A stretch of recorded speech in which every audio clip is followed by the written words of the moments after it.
मित्रों, रामायण के अनुसार रावण केवल राक्षसों का राजा नहीं था, अपितु वो एक महान तपस्वी, शास्त्रों का ज्ञाता और एक महान शिव भक्त था। लेकिन जब उसने महादेव से वरदान मांगा तो सारा ब्रह्मांड सन्न रह गया। देवताओं में एक डर व्याप्त था, ऋषियों की तपस्या डगमगाने लगी थी और कैलाश पर्वत भी एक खामोशी में डूब गया था। आप सोच रहे होंगे ऐसा रावण ने क्या मांग लिया था। उसे जानने के लिए हमारी इस कथा को अंत तक सुनें तथा सब्सक्राइब कमेंट करके बेल आइकन दबाना न भूलें, शेयर अवश्य करें। धन्यवाद। नमस्कार, मैं रणवीर सिंह लोटस एंटरटेनमेंट में आपका हार्दिक स्वागत करता हूं। मित्रों, रावण भगवान शिव का कोई साधारण भक्त नहीं था। उसकी भक्ति बेमिसाल थी।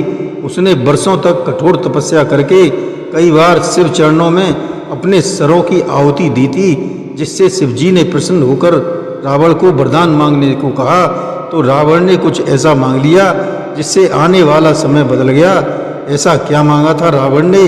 क्या वो अमृत था या शिव जैसी शक्ति या फिर कुछ और? रावण केवल तलवार और अहंकार का नाम नहीं था, बल्कि वो एक ऐसा साधक था जिसने अपने तप से देवताओं को भी हिला दिया था। रावण ने भगवान शिव को प्रसन्न करने के लिए ऐसा कठोर तप शुरू किया जिसकी मिसाल आज तक कोई नहीं दे पाया है। वो हिमालय की एकांत गुफा में बैठ गया और वर्षों तक बिना अन्न जल के ध्यान में लीन रहा। जब शिव प्रकट नहीं हुए तो रावण ने एक ऐसा फैसला लिया जिससे धरती कांप उठी। उसने अपने 10 सिरों को काट काट कर शिवलिंग पर चढ़ा दिया। हर बार जब उसका सिर कटता तो वह वेद मंत्रों के साथ अगला सिर चढ़ाने को तैयार हो जाता। यह बलिदान कोई साधारण नहीं था, यह थी भक्ति की चरम सीमा। अंत में जब रावण अपना अंतिम सिर काटने वाला ही था, तभी भगवान शिव प्रकट हो गए। उनके लिए त्रिनेत्र से रोशनी निकली और रावण को फिर से जीवित कर दिया। अब सवाल यह था कि इतनी भक्ति के बाद रावण क्या मांगेगा? जैसे तीनों लोकों का अधिकार या कुछ और, जो शिव को भी सोचने पर मजबूर कर दे। जब भगवान शिव रावण के सामने प्रकट हुए तो वो मुस्कुराए और बोले, रावण, तुम्हारी भक्ति से मैं बहुत प्रसन्न हूँ, वर मांगो। अब यहाँ हर कोई यही सोचेगा कि रावण या तो अमृत मांगेगा या स्वर्ग का राज, लेकिन नहीं, रावण की मांग ने स्वयं शिव को भी चौंका दिया। रावण ने कहा, हे महादेव, मुझे ऐसा वरदान दो कि कोई भी देवता, दानव, गंधर्व, यक्ष, नाग या असुर मुझे पराजित न कर सकें। मैं तीनों लोकों में विजयी रहूं। यहाँ गौर कीजिए, यहाँ रावण ने इंसानों का जिक्र नहीं किया था। उसे यकीन था कि उसे मनुष्यों से कोई खतरा नहीं हो सकता। शिव थोड़े मुस्कुराए पर उन्होंने वरदान दे दिया। यहीं से रावण का अभिमान बढ़ने लगा। उसे लगा अब वह अजय हो गया है। लेकिन क्या ये रावण की चालाकी उसके अंत का कारण बनी? और क्या भगवान शिव को इस वरदान का पछतावा हुआ? भगवान शिव ने रावण से उसका मांगा हुआ वरदान तो दे दिया, जिससे वह फूला ना समाया। उसे लगा अब वो अमर है, अब सारी सृष्टि पर उसका ही राज होगा। लेकिन रावण एक चीज भूल गया कि उसने मनुष्य और वानर को अपने वरदान की सूची में शामिल ही नहीं किया था। क्यों? क्योंकि उसे लगा कि ये तो छोटे प्राणी हैं, इनकी शक्ति ना के बराबर है, इनसे क्या खतरा होगा। लेकिन यही उसकी सबसे बड़ी चूक थी, क्योंकि भविष्य में भगवान विष्णु ने श्री राम के रूप में मनुष्य अवतार लेकर उसी चूक के कारण रावण का अंत किया। शिव ने रावण को वो दिया जो उसने मांगा, लेकिन नहीं दिया वो जो उसे सच में चाहिए था। अब सवाल उठता है, क्या रावण को अपने वरदान का घमंड हो गया था, या उसने खुद को भगवान से भी बड़ा समझ लिया था? वरदान मिलते ही रावण का रूप ही बदल गया। अब वो साधक नहीं रहा जो भगवान शिव के चरणों में सिर झुकाता था, बल्कि वो बन गया था एक घमंडी, अहंकारी और अजय राक्षसों का राजा। रावण ने सोचा, अब मुझे कोई नहीं हरा सकता, न देवता, न दानव, न यक्ष, न नाग। अब मेरी इस ब्रह्मांड का स्वामी हूँ। उसने स्वर्ग पर चढ़ाई कर दी, जिससे देवराज को भी अपनी गद्दी छोड़कर जाना पड़ा। ऋषियों के यज्ञ में भी विध डालना उसका खेल बन गया था। यहाँ तक कि वो शिव के निवास कैलाश पर्वत को भी उठाने लगा।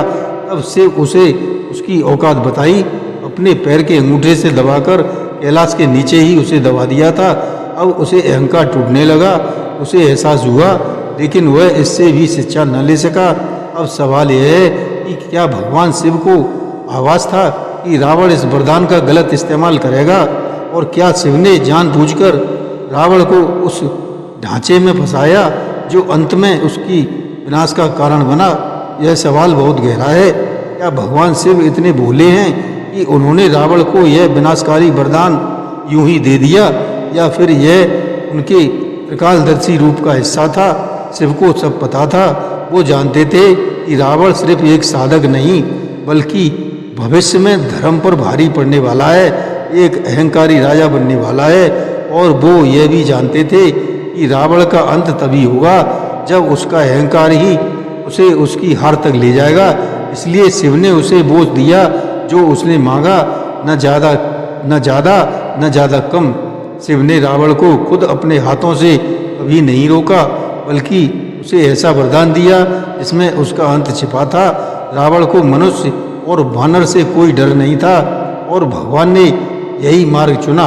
राम के रूप में विष्णु और वानरों के रूप में हनुमान, सुग्रीव, जामवंत जैसे बलशाली योद्धा यहीं बने रावण के विनाश का कारण।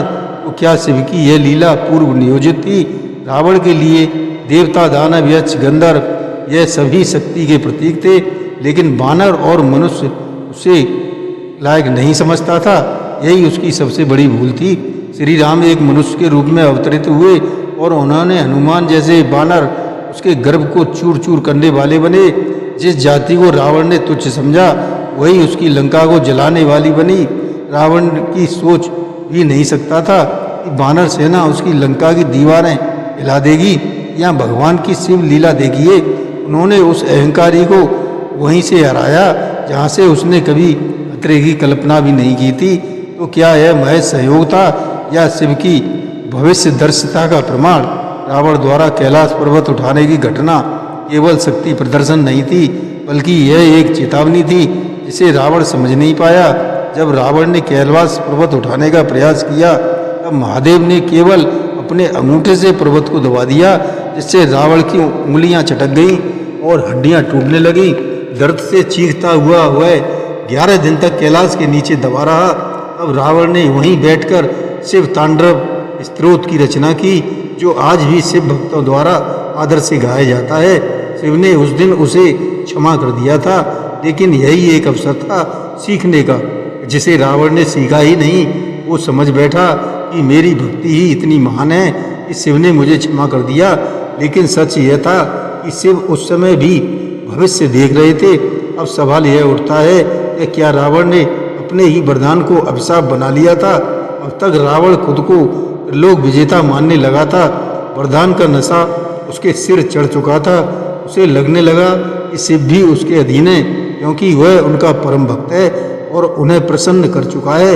लेकिन वो यह नहीं समझा कि शिव भक्ति से बनते हैं, अहंकार से नहीं। रावण ने अपने ही वरदान के वचन बना लिया और संसार को भूल गया कि हर शक्ति का एक संतुलन होता है। जब शक्ति का संतुलन टूटता है तो वही शक्ति विनाश का कारण बन जाती है। उसने सोच लिया था कि जब देवता कुछ नहीं कर सकते तो मनुष्य और वानर मेरा क्या बिगाड़ पाएंगे, वो मेरे सामने धूल हैं। लेकिन रावण भूल गया कि भगवान की योजना समय से आगे चलती है, और यही वरदान जिसमें मनुष्यों को छोड़ दिया गया था वही बना उसकी नीति निर्मित अभिशाप। अब सवाल है, क्या रावण को अपने विनाश का पूर्वाभास था? रावण जितना शक्तिशाली था उतना ही ज्ञानी भी था। वो वेदों का ज्ञाता था और ज्योतिष तंत्र का मर्मज्ञ था। उसने जब सीता जी का हरण किया तब भी मंदोदरी ने उसे समझाया, यह स्त्री अपराज्य है, इससे तुम्हारा विनाश हो जाएगा। यहाँ तक कि रावण के छोटे भाई विभीषण ने भी कहा कि हे रावण, ये राम कोई साधारण मनुष्य नहीं है, यह स्वयं नारायण है। लेकिन रावण ने सबकी बातों को नज़रअंदाज कर दिया। क्यों? क्योंकि उसका वरदान उसके विवेक पर भारी पड़ चुका था। लेकिन क्या रावण को भीतर से आवाज था कि उसका अंत निकट है? कई पुराणों और कथाओं में उल्लेख मिलता है कि रावण मर्यादा का उल्लंघन जानबूझकर कर रहा था, जैसे वो किसी नियति को पूर्ण करना चाहता हो। शायद रावण जानता था उसका अंत एक ऐसे हाथों से होगा जिसे उसने कभी खतरा नहीं समझा। अब जब हम रावण की पूरी कथा को समझते हैं तो साफ दिखाई देता है कि जो वरदान रावण ने भगवान शिव से मांगा वो केवल शक्ति नहीं था, वो उसकी परीक्षा थी। शिव ने उसे वह दिया जो उसने मांगा, लेकिन उसे छिपा भी दिया उसका विनाश, जिसमें वानर और मनुष्यों को छोड़कर अमरता मांगना रावण का सबसे बड़ा भ्रम था। वो यह भूल गया कि परमात्मा की योजना सबसे सूक्ष्म होती है। उसके सामने कोई तीर तलवार नहीं, बल्कि सीता का मौन, राम का धर्म, हनुमान की भक्ति काम आती है। शिव ने रावण को उसी की इच्छा से पराजित कराया। तो अब आप सोचिए, क्या शक्ति मांगना पाप था? नहीं, पाप था उस शक्ति को अहंकार में बदल देना। और शिव वो तो सिर्फ न्याय करते हैं अपने ही तरीके से। अब सवाल आपसे, अगर आपको रावण जैसा कोई वरदान मिले तो क्या आप उसका इस्तेमाल धर्म के लिए करेंगे या खुद के लिए करेंगे? जय श्री राम।